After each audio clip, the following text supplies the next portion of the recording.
Hey guys, welcome to another vlog with me, T, and Tea Time Adventures. Today I'm going to be making an eggnog pound cake. So let's get into it. I started by sifting 3 cups of cake flour with some cinnamon, nutmeg, baking powder, and salt and sifting that together. I used Swan's Down cake flour and I sifted it and mixed all my ingredients together and just put those inside of this bowl. Since it's an eggnog pound cake, we are going to use some eggnog.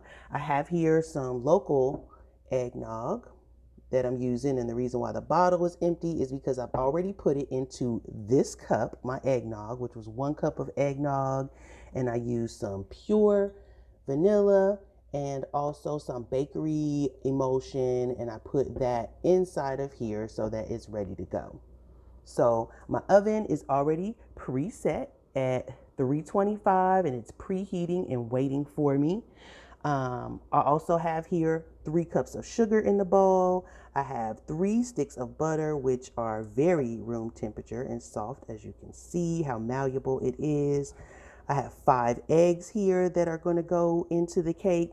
And then for the glaze, I'm going to use some powdered sugar, cream cheese, more vanilla and bakery emulsion, and some eggnog and a little bit of nutmeg. So we are going to get started. Y'all, this cake is so good. It is so moist. It has the texture of a muffin to me.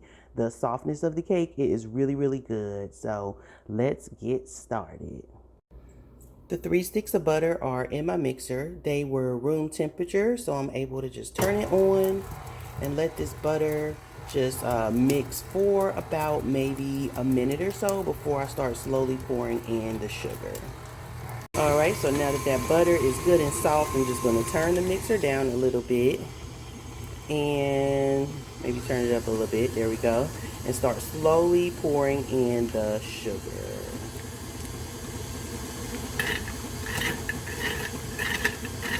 You hear that scraping? I'm going to mix this for 12 minutes after I get the sugar in there so that we don't hear those granules scraping any longer. I want to scrape my bowl down. Just a moment. Alright, so we're back in action.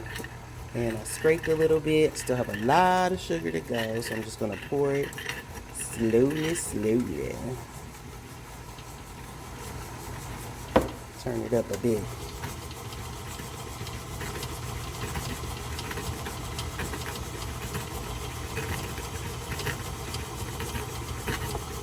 And like I said, this is going to cream for 12 minutes. I'm just trying to slowly incorporate the sugar right now. So, slow incorporation. I feel like I want that mixer to be a little higher. Let me kick her up a bit.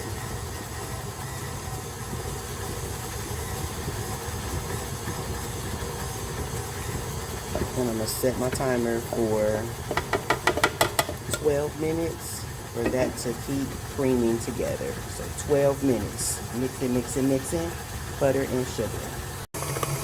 I still have a few minutes to go with creaming the butter, but I just wanted the butter and sugar, I just wanted to show you guys what it looks like. And it's still going to cream for about another 4 minutes. So it's going to be very silky by the time it's finished mixing. But I just wanted to show you what was going on in the bowl in the meantime. Look at that. So I have some Baker's Joy here, and I'm going to use that to spray my pan down. I'm just going to use a regular bundt pan. Make sure, guys, that it is, even if it's not Baker's Joy, make sure that it is a baking spray, because if you use just a butter spray, you're going to have to use flour with it, or your cake is going to stick in the pan, and that's no bueno. Alright, so now I have my 5 eggs, and I'm going to add them 1 egg at a time and let them kind of incorporate fully in between. So there's 1. Turn her up a little bit. So when I say fully incorporated, I mean you don't see the egg yolk anymore in the batter.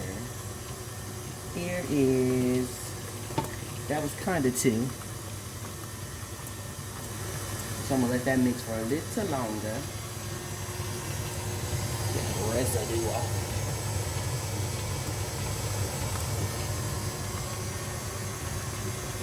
right. So let's say that's 4.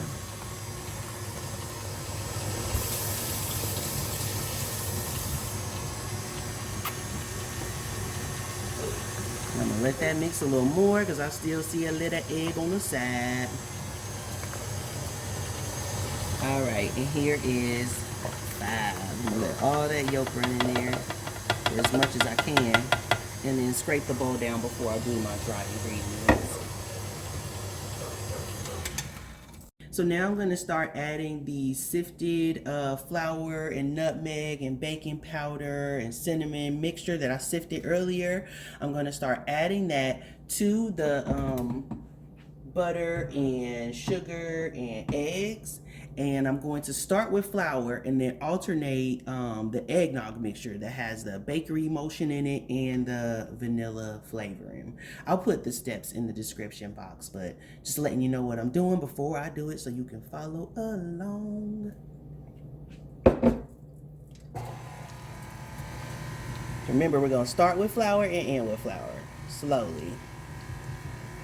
Making sure to not overmix also because we don't want no what? Dry cake.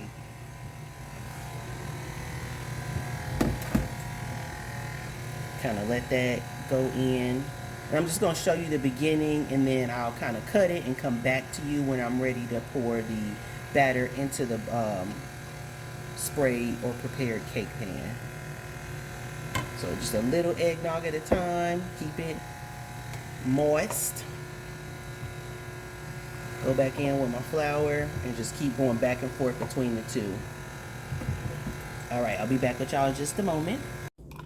All right, so now everything is fully incorporated in terms of the eggnog mixture and the flour. So I'm just gonna scrape my beater down in my bowl and get my batter ready to go into my prepared pan. Spray it with Baker's Joy. But you know what? Before I put this in the oven, I'm gonna spray it down one more time because I will be daggone if my cake sticks in this pan. This is just a shot of the prepared batter after I kind of mixed it up a little bit more. All right, so here is the cake batter inside of the prepared cake pan. And I'm gonna put it in the oven at 325 for an hour and 15 minutes. And here's the finished cake. I'm letting it cool for 10 minutes before I glaze it with the cream cheese eggnog icing. It's not really icing, it's glaze.